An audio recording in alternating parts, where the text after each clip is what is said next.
Ok amigos, pues miren, para empezar ya llegaron las luces de la Raptor. Para los que quieran y tengan Raptor, tenemos las luces de la Raptor. Nos acaba de llegar todo este equipo que es especial para Jeep.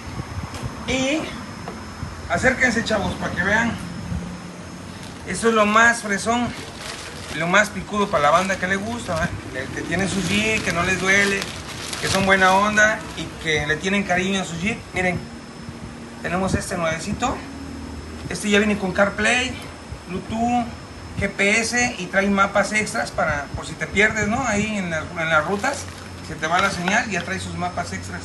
Entonces, en un rato más les voy a mostrar cómo quedó. Ya les mostré cómo lo desarmé. Ahora vamos a mostrarles cómo se va a montar. Saludos, cuates.